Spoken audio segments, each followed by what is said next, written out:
ഇന്റർവ്യൂല് കണ്ട പോലെയല്ല നിങ്ങൾ നേരിൽ കാണാൻ ഭയങ്കര ഭംഗിയാട്ടോ. ചേട്ടൻ ഈ ഇടയ്ക്ക് സൗന്ദര്യം കൂടിയതായിട്ട് തോന്നുന്നുണ്ടോ?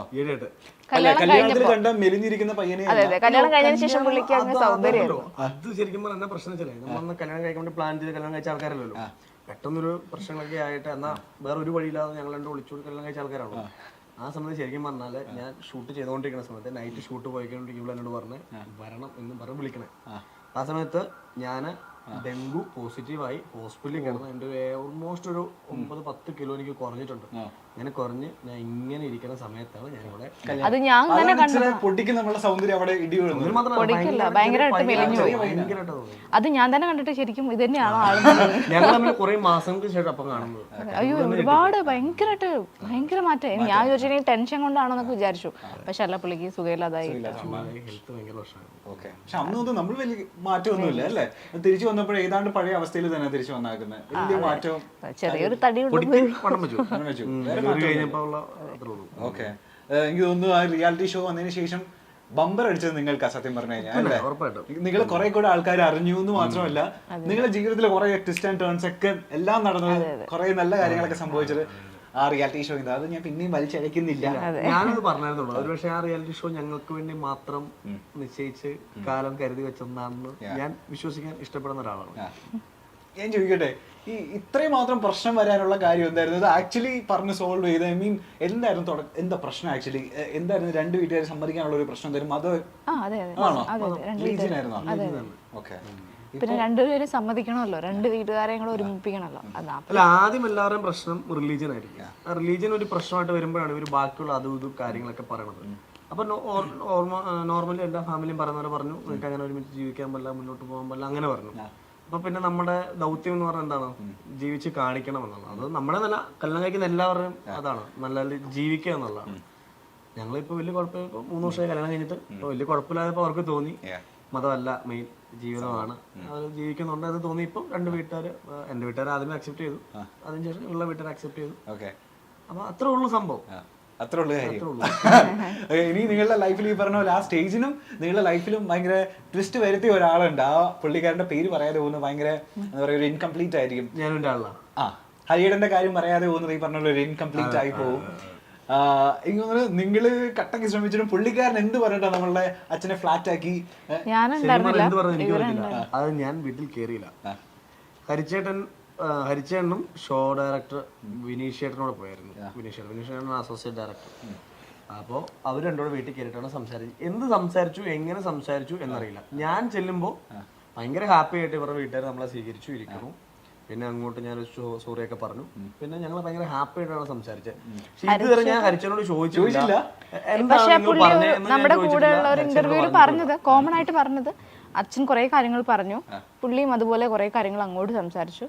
പിന്നെ പുള്ളി കൺവിൻസ് ചെയ്യിച്ചു എന്നാണ് പറഞ്ഞത്. അത് വലിയൊരു ടാസ്ക് ആണ്. അത് ഒരിക്കലും ഒരാൾക്ക് ഹരിച്ചൻ ഒരു മെസ്സേജ് അയച്ചായിരുന്നേ ന്യൂ ഇയറിന്. ഞാൻ അയച്ച മെസ്സേജ്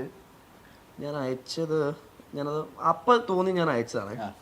അത് ഞാൻ എന്താ അയച്ചതെന്ന് ചോദിച്ചു കഴിഞ്ഞാൽ, ഞാനത് എൻ്റെ മനസ്സിൽ തോന്നിയിട്ട് ഞാൻ അങ്ങനെ അയച്ചതാണ്. ഞാൻ കാണിച്ചുതരാം. ഞാൻ അയച്ചത്, ഹരിയണ, ഈ കഴിഞ്ഞുപോയ വർഷം നിങ്ങളെ എൻ്റെ ചേട്ടൻ്റെ സ്ഥാനത്തും സവിത ചേച്ചിയെ ഏട്ടത്തിയുടെ സ്ഥാനത്തും കിട്ടി എന്നുള്ളതാണ് എൻ്റെ സന്തോഷങ്ങളിൽ ഒന്ന്. ഒരു ചേട്ടനായി, നല്ല കൂട്ടുകാരനായി ചേർത്ത് നിർത്തിയതിനും കൂടെ കൂട്ടിയതിനും ഉപദേശിച്ചതിനും നല്ലത് പറഞ്ഞതിനും കമ്പനി കൂടിയതിനും എല്ലാത്തിനും ഒരുപാട് നന്ദി. ഞാൻ പറഞ്ഞു, നമ്മൾ തമ്മിൽ എത്ര വയസ്സിന് വ്യത്യാസമുണ്ട്, എന്നിട്ടും അതൊന്നും നോക്കാതെ, നിങ്ങളുടെ പൊസിഷൻ നോക്കാതെ, പുള്ളി അങ്ങനെ നിൽക്കുന്ന ഒരു ആൾ, പ്രൊഫഷൻ നിൽക്കുന്ന ഒരാൾ കൊണ്ടാണ് നോക്കാതെ എന്തോ ഒരു അലമ്പ് നമ്മൾ ആ സ്റ്റേജിൽ കാണിച്ചു. ഞങ്ങൾ ഭയങ്കര അലമ്പാണ് സ്റ്റേജിൽ. ശരിക്കും പറഞ്ഞാൽ നമ്മൾ കാണുന്നുണ്ട്. പരസ്പരം കളിയാക്കിയും ഒരുമിച്ചിരുന്ന് ഫുഡ് കഴിച്ചും തగ్గടിച്ചും ഒരു കളിക്കൂട്ടുകാരെ പോലെ കഴിഞ്ഞ 3 മാസം നമ്മൾ ആഘോഷിച്ചു. എത്ര രാത്രികളെ നമ്മൾ പകലാക്കി മതി മറന്നു. കാരണം ഞങ്ങള് ശരിക്കും ഷോയ്ക്കനെ പോകുന്നതിനെക്കാട്ട് ഉപരി അടിച്ചു പൊളിക്കാൻ വേണ്ടി തന്നെ പോയതാണ്. ഇപ്പം ഞാൻ പറഞ്ഞു, നിങ്ങൾ സ്വയം ജീവിക്കാൻ മറന്നുപോയൊരു വിഡ്ഢിയാണ്. നിങ്ങൾക്ക് നാളെക്കുറിച്ച് ചിന്ത ഉണ്ടോ എന്ന് എനിക്ക് തോന്നുന്നില്ല. നിങ്ങളുടെ അച്ഛനായി കിട്ടിയതിൽ ആ മക്കളും ഭാഗ്യം ചെയ്തവരാണ്. എൻ്റെ ജീവിതാവസാനം എൻ്റെ മനസ്സിലും ഹൃദയത്തിലും നിങ്ങൾക്കൊരു സ്ഥാനമുണ്ട്, മറക്കില്ല എന്നും പറയണം. ഞാൻ പുള്ളി എനിക്ക് വോയിസ് അയച്ചേക്കാം, നീ ഇത് എന്താണ് പ്രാന്താണെന്ന് എനിക്ക് മെസ്സേജ് അയച്ചു. ഞാനത് ശരിക്കും എനിക്ക് മനസ്സിൽ തോന്നിയിട്ട് അയച്ചു തരുന്നുണ്ട്. പുള്ളി അങ്ങനെയാണ് ശരിക്കും പറഞ്ഞു കഴിഞ്ഞാൽ. ഓക്കെ. അപ്പം എനിക്ക് ഇവർക്ക് ഒരിക്കലും പുള്ളിനെ അങ്ങോട്ട് മാറ്റി നിർത്തിയിട്ടൊരു എനിക്ക് തോന്നുന്നു ജോത്സ്യന്മാർക്കിടയിൽ ഇത്രയും ആരാധകരുള്ളൊരു ജോത്സ്യം വേറെ ഉണ്ടോ എന്ന് എനിക്ക് വേറെ അറിയത്തില്ല. പുള്ളിയുടെ കൊടുക്കുന്ന മറുപടികളാണെങ്കിൽ അതെ അതെ, എനിക്കിപ്പോ അതിനകത്ത് നെഗറ്റീവ് കമന്റ്സ് ഒക്കെ വരുമ്പോൾ ഞാൻ ഭയങ്കര മൂഡ് ഓഫ് ആയിട്ടിരിക്കുമ്പോൾ പുള്ളി എന്നോട് പറയും, മോളെ നീ എന്റെ പ്രൊഫൈൽ എടുത്ത് നോക്കടി, എന്തോരം തെറിയ വിളിച്ചേക്കണം, നീ എന്തിനാ ഞാനൊന്നും മൈൻഡ് ചെയ്യില്ല മോളെ, നീ ഒന്നും ആ ഒരു കാര്യമൊക്കെ ഉണ്ടോ ഇതൊക്കെ പറഞ്ഞു. ലാസ്റ്റ് ഏതൊരു ഇന്റർവ്യൂ ഹരിച്ചേട്ടൻ ഞങ്ങളും കൂടെ ഒരുമിച്ചുള്ള ഒരു ഇന്റർവ്യൂ ഉണ്ടായിരുന്നു. ഹരിച്ചേട്ടൻ വന്നപ്പോഴേ പറഞ്ഞു, പേടിക്കണ്ട, ഈ പ്രാവശ്യം തെറി ഞാനിവിടെ ഷെയർ ചെയ്യണം. അതാണ് ഭയങ്കര പോസിറ്റീവ് മനുഷ്യനാണത്. എല്ലാത്തിനും ആ രീതിയിൽ എടുക്കാൻ പുള്ളിക്ക് പറ്റും. അതെ, എനിക്ക് തോന്നുന്നു ജോത്സ്യന്മാർക്കിടയിൽ ഇത്രയും തുറന്ന് സംസാരിക്കുന്ന ഒരാൾ വേറെ ഉണ്ടാവില്ല. ഞാൻ ഇതുവരെ ഇങ്ങനെ ഒരു ജോത്സ്യനെ കണ്ടിട്ടേ ഇല്ല.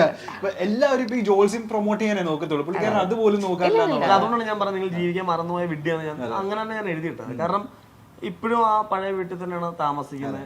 അങ്ങനെയൊന്നുമില്ല ഞങ്ങൾക്ക് വലിയ വീട് വേണം, വലിയ വണ്ടി വേണം, അങ്ങനെയൊന്നുമില്ല. പുള്ളി ഇന്നത്തെ ലൈഫ് പുള്ളി മാക്സിമം എൻജോയ് ചെയ്യുന്നു. ഓക്കെ, ഇനി നിങ്ങളുടെ ആ ഹരിയേട്ടന് നിങ്ങളോട് എന്തോ ചോദിക്കാനുണ്ട്.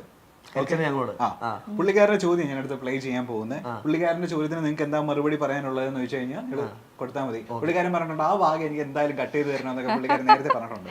അപ്പൊ കേൾക്കല്ലേ? പിന്നെ ഹായ് അനൂപ്, ദർശന, സുഖമല്ലേ മകളെ? പിന്നെ സുഖമാണോ ചോദിക്കേണ്ട കാര്യമില്ല, കാരണം നമ്മൾ എന്നും സംസാരിക്കാറുണ്ട്. പിന്നെ ഈ ഇവരുടെ ഒരു ഇൻ്റർവ്യൂവിൻ്റെ ഒരു സെഗ്മെൻ്റ് എന്നുള്ള നിലയിൽ ഒരു ചോദ്യം ചോദിക്കണം എന്ന് പറഞ്ഞപ്പം എന്ത് ചോദിക്കാനാണ്, എന്നും നമ്മളൊന്നും സംസാരിക്കുന്നവരാണെങ്കിലും ഞാനൊരു ചോദ്യം അനൂപിനോടാണ്. ചോദ്യമല്ല, സത്യമാണോ എന്ന് അറിയാൻ വേണ്ടി ഒരു ഉറപ്പ് വരുത്താൻ വേണ്ടിയുള്ളൊരു കാര്യമാണ് ചോദിക്കുന്നത്. അതായത് ഇപ്പം നമ്മളുടെയൊക്കെ ജീവിതത്തിൽ നമ്മൾ എല്ലാവരും വഴക്കുണ്ടാവുന്നവരാണ്. ഈ എല്ലാ വിവാഹിതരായിട്ടുള്ള ആളുകളുടെ ലൈഫിലും ഉണ്ട്, സ്വാഭാവികമല്ലേ. രണ്ട് വീടുകളിൽ നിന്ന് വരുന്ന ആളുകളാകുമ്പോൾ പ്രശ്നങ്ങളൊക്കെ ഉണ്ടാവും. എൻ്റെ ലൈഫിലും എല്ലാവരുടെ ലൈഫിലും അതുപോലെ നിങ്ങളുടെ ലൈഫിലും ഉണ്ടാവും. അപ്പോൾ നേരത്തെ വഴക്കൊക്കെ ഉണ്ടാകുമ്പം നിങ്ങളെ സംബന്ധിച്ചുള്ളൊരു പ്രശ്നം ഒന്ന് അച്ഛനമ്മയുടെ ഒന്നും പിന്തുണ ഉണ്ടായിരുന്നില്ല. അപ്പോൾ ഇത് സോൾവ് ചെയ്യാൻ നിങ്ങൾ തമ്മിൽ അങ്ങോട്ടും ഇങ്ങോട്ടും സോൾവ് ചെയ്യുമായിരുന്നു പതിവ്. എന്നോട് സ്റ്റെഫിനാണ് ഈ സംഭവം പറഞ്ഞത്. ഇതിനൊരു ഉറപ്പ് വരുത്താനാണ് ചോദിക്കുന്നത് അനൂപിനോടാണ്. അപ്പോൾ നേരത്തെ അങ്ങനെ നിങ്ങൾ തമ്മിൽ സോൾവ് ചെയ്യുമായിരുന്നു പതിവ്. ഇപ്പം അനൂപ് ചെറുതായിട്ട് വഴക്ക് തുടങ്ങുമ്പോൾ ദർശന പറയാറുണ്ട്, അത്രയും അധികം നിങ്ങൾ വിളച്ചിലെടുക്കരുത്, എനിക്ക് 7 ആങ്ങളമാരുണ്ട്, ഞാൻ വിളിച്ചാൽ അവർക്ക് ഓടി വരും എന്ന് പറഞ്ഞ് അനൂപിനെ ഭീഷണിപ്പെടുത്താറുണ്ട് എന്ന് കേട്ടു. സത്യത്തിൽ അത് സത്യമാണോ? സത്യമാണോ എന്നാ ചോദിക്കുന്നത്. 7 ആങ്ങളമാരെ പേടിയില്ലെങ്കിലും ഹരിച്ചേട്ടന്റെ പേടിയുണ്ട്. ഹരിച്ചേട്ടന്റെ പേടിയുണ്ട്, സദ്യ ചേച്ചിന് അത്യാവശ്യം പേടിയുണ്ട്. അതെന്നെ സംബന്ധിച്ചാലേ ഹരിയാണം പിന്നെങ്കിലും ഭയങ്കര സോഫ്റ്റ് ആയിട്ട് നമ്മൾ സംസാരിക്കും. അങ്ങനെ ചേച്ചി അങ്ങനെ ചേച്ചി തൊഴിൽ നല്ല കാട്ടൊക്കെ പറയും, നീ എന്താ കാണിച്ച നീ അങ്ങനെ അങ്ങനെയൊക്കെ പറയും. പക്ഷെ നമുക്ക് ഏത് സിറ്റുവേഷനിലും പോയി പറയാം, എന്തും പറയാം. പുള്ളി എനിക്ക് എൻ്റെ ബ്രദറെ പോലെ തന്നെയാണ് ശരിക്കും. നമ്മളൊരു വലിയ ഏട്ടനൊക്കെ പറയില്ലേ, നമുക്ക് അങ്ങനെ എല്ലാവരോടും അങ്ങനെ ഒരു കണക്ഷൻ കിട്ടില്ല. അപ്പൊ ഞാൻ ഈ ഷോയിൽ ഞാൻ പറഞ്ഞിട്ടുണ്ടായിരുന്നു, ദേവചേട്ടൻ എനിക്ക് എൻ്റെ അച്ഛനെ പോലെയാണ്, ഹരിച്ചേട്ടൻ എനിക്ക് എൻ്റെ ഒരു വലിയ ഏട്ടനെ പോലെയാണ്. രണ്ടും കറക്റ്റ് ആയിട്ടുള്ള കാര്യം. വേറെ നമുക്ക് അങ്ങനെ എല്ലാവരെയും അങ്ങനെ കാണാൻ പറ്റില്ല. പക്ഷെ ഈ പുള്ളീനെ എനിക്ക് അങ്ങനെ കാണാൻ പറ്റുള്ളൂ. പുള്ളിയുടെ ഓരോ പേരിലും ഓരോ ഇതുണ്ട്, സ്ഥാനം ഉണ്ടെന്ന് പറഞ്ഞാൽ ഇവർ 7 പേർക്കും 7 ഇമ്പോർട്ടൻസ് ആണ് ശരിക്കും പറഞ്ഞാൽ. ഇന്നലെ ഒരു ലൈവും കാര്യങ്ങളുണ്ടായിരുന്നു. അപ്പോൾ ആ സമയത്ത് സ്റ്റെവിൻ ചേട്ടൻ വന്നിട്ട് കമന്റ് ഇടും, ഓ ബ്രോ ഞാൻ നിങ്ങളുടെ ഭയങ്കര ഫാനാണ്, നിങ്ങൾ കാണാൻ സുന്ദര ഞങ്ങൾ അങ്ങോട്ടും ഇങ്ങോട്ടും നല്ലപോലെ പണി കൊടുക്കുന്ന ആൾക്കാരാണ്. അങ്ങോട്ടും ഇങ്ങോട്ടും പണി കൊടുത്ത് ഭയങ്കര നമ്മുടെ ആ ഒരു എന്താ പറയുക എൻജോയ് ചെയ്യുന്നതാണ് ഒരു ഏജും കാര്യങ്ങളൊക്കെ. ഹരിച്ചേട്ടൻ കുറച്ചും കൂടെ മെച്ചൂറായിട്ട് ചെയ്യും, ദേവൻചേട്ടൻ അതിലും കുറച്ചുകൂടെ മെച്ചൂറായിട്ട് കാര്യങ്ങൾ ചെയ്യും. ഹരിച്ചേട്ടനോട് നമുക്ക് എന്തും പറയാം, എപ്പോൾ വേണമെങ്കിലും വിളിക്കാവുന്ന ഒരു മനുഷ്യനാണ്. ഷായിച്ചേട്ടൻ ഭയങ്കര ബിസി ആയിട്ടുള്ള ഒരാളാണ്, ഭയങ്കര ബിസിയാണ് ഷായിച്ചേട്ടൻ, ഷൂട്ടും കാര്യങ്ങളൊക്കെ ആയിട്ട്. ചേച്ചി ഇടയ്ക്ക് വിളിക്കും. പിന്നെ ജോബിച്ചേട്ടനാണെങ്കിലും ജോലി അത്രയും വലിയ പൊസിഷനിലാണ് ജോബിച്ചേട്ടൻ. പിന്നെ അർജുൻ മാധു എന്ന് പറഞ്ഞു കഴിഞ്ഞാൽ എന്റെ പൊന്നു, അതൊരു വേറൊരു വൈബാണ് കേട്ടോ. അവരുടെ ഇന്റർവ്യൂ നിങ്ങൾ ഉറപ്പായിട്ട് എടുക്കണം. അത് നിങ്ങൾ ചോദിക്കണ്ട, അത് മാധുവിനോട് തുടങ്ങിയിട്ട് അവന്റെ കീ കൊടുത്തിട്ടിരിക്കൂലേ, മാധുവിന് എന്തെങ്കിലും ചോദിച്ചാൽ കീ കൊടുക്കുക, പിന്നെ മാധു പറഞ്ഞോളൂ. ഭയങ്കര വൈബാണ്. പിന്നെ വിജയചേട്ടൻ അത്യാവശ്യം കുറച്ച് ബിസി ഉള്ള ആളാണ്. അപ്പൊ അതാണ്. അപ്പം ഞങ്ങൾക്ക് ഒരു ഗ്രൂപ്പൊക്കെ ഉണ്ട്, ഇപ്പോഴും ഞാനും ഒരാളെന്ന് പറഞ്ഞ ഒരു ഗ്രൂപ്പൊക്കെ ഉണ്ട്. അപ്പൊ അവിടെ എന്ത് ഷെയർ ചെയ്യാം എന്തും പറയാം. ഇവിടെ ഇടയ്ക്ക് ഹരിച്ചേട്ടൻ ചോദിച്ചാൽ എന്തെങ്കിലും വഴക്കുണ്ടാകുമ്പോൾ പറയും. ഞാൻ എവിടെയെങ്കിലും പോകുമ്പോഴായിരിക്കും കൂടുതൽ ദേഷ്യപ്പെടുന്നത്. ഇവിടെ വിളിച്ചിട്ട് അവിടെ എത്തിയും ചോദിക്കും. അപ്പൊ ഞാൻ ദേഷ്യം നിനക്ക് വെച്ചിട്ട് പോയിക്കോട്ടെ. അപ്പൊ ഇവിടെ പറയും ഞാൻ ഈ ഓടി എടുത്തിട്ട് ഇപ്പൊ ഞാൻ ഗ്രൂപ്പ് ഇടണോ എന്നേക്കും. പുള്ളി എന്നോട് പറയും, ഹരിച്ചേട്ടൻ പുള്ളിയോടും പറയും, എടാ നിന്റെ വീട്ടിൽ പോയി ഞാൻ സംസാരിച്ചോട് കൊച്ചിനെ എല്ലാവരും അതാട്ടാ പറയണേ. ദേവഞ്ഞാനൊക്കെ പറയും, വിളിച്ചിട്ട് പറയും. അത് യാഥാർത്ഥ്യമുണ്ട്. അപ്പൊ അവര് നമ്മുടെ ഫാമിലി പോലെയാണ് 7 പേരും ശരിക്കും പറഞ്ഞാൽ. ഇനി പുള്ളിക്കാരൻ ഒരു ചോദ്യം കൂടെ ചോദിക്കാനുണ്ട്. ഫണ്ണി ചോദ്യം. സിനിമയാണ് അനൂപിന്റെ മനസ്സിൽ മുഴുവൻ. അങ്ങനെ അനൂപിന്റെ ഒരു പ്രോജക്റ്റ് എനിക്ക് തോന്നുന്നു ഉടനെ തന്നെ വരാനുള്ള ഒരു സാധ്യതയിലേക്ക് എത്തിയിട്ടുണ്ട്. അതിൻ്റെ കാര്യങ്ങളൊക്കെ നടന്നു വരുന്നു എന്നെനിക്കറിയാം. അതെന്തായാലും പെട്ടെന്ന് നടക്കട്ടെ, പെട്ടെന്നൊരു നല്ലൊരു സിനിമ മലയാളത്തിൽ ലഭിക്കട്ടെ എന്ന് ഞാൻ ആദ്യമേ ആശംസിക്കുന്നു, പ്രാർത്ഥിക്കുന്നു. എനിക്ക് അനൂപിനോട് ചോദിക്കാനുള്ളൊരു ചോദ്യം, അനൂപിൻ്റെ സിനിമയിൽ ഒരു നായികയെ വേണം, നായിക എന്തായാലും വേണമല്ലോ, അപ്പോൾ അങ്ങനെ അതിന് പുറത്തുനിന്ന് ഒരാളെ എടുക്കണം എന്നൊരു തോന്നലുണ്ടായാൽ ഞാനും എൻ്റെ ആളും ടീമിലെ 8 പെൺകുട്ടികളിൽ നിന്ന് തന്നെ ഉപയോഗിക്കില്ല, ഇവനെ വല്ലവിടെ തല്ലിക്കൊള്ളത്തിൽ 8 പെൺകുട്ടികളിൽ നിന്ന് നിങ്ങൾ ആരെയായിരിക്കും സെലക്ട് ചെയ്യുക? ദർശനയും കൂടെ ഉൾപ്പെടുത്തിയാണ് ഞാൻ ഈ ചോദ്യം ചോദിക്കുന്നത്. അതുകൊണ്ട് ദർശന അടുത്തുണ്ടെന്ന് മനസ്സിലാക്കിക്കൊണ്ട് കൃത്യമായൊരു മറുപടി തരുമെന്ന് പ്രതീക്ഷിക്കുന്നു. നായികയായിട്ട് ആരെ സെലക്ട് ചെയ്യുമെന്നാ ചോദിക്കുന്നത്? എന്റെ പേര് പറഞ്ഞില്ലെങ്കിൽ ഇപ്പൊ ഇവിടെ അടിയുണ്ടോ? നായികയായിട്ടല്ലേ? നായികയായിട്ട് ഞാൻ ആരെ സെലക്ട് ചെയ്യുമെന്ന് ചോദിച്ചു കഴിഞ്ഞാല്, ഞാൻ ചെയ്യാൻ പോണ സിനിമ വെച്ചിട്ടാണെങ്കിലേ എനിക്ക് നായികയായിട്ട് എനിക്ക് ഇവരെ ആരെയും കാസ്റ്റ് ചെയ്യാൻ പറ്റില്ല. കാസ്റ്റ് ചെയ്യണമല്ലേ?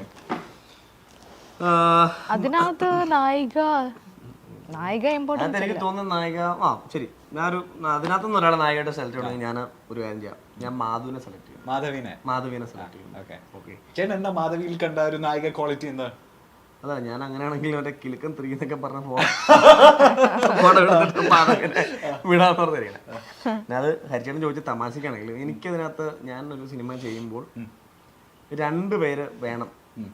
അത് ഏത് സബ്ജക്റ്റ് ചെയ്താലും അപ്പം നമുക്ക് പറയാൻ പറ്റില്ല. ഇപ്പൊ ജയതിച്ചേട്ടൻ ഏത് ക്യാരക്ടറാണ് ചെയ്യൂലേ, പക്ഷെ ഏത് ക്യാരക്ടറും ചെയ്യാൻ പറ്റുക. അങ്ങനെ ഇപ്പൊ ചുള്ളനൊക്കെ ആണെങ്കിൽ പറ്റൂല, അല്ലെങ്കിൽ ഭയങ്കര സുന്ദരിയാണെങ്കിൽ ഒത്തിരി വയസ്സ് അയാളുടെ ക്യാരക്ടർ ചെയ്യാൻ പറ്റില്ല.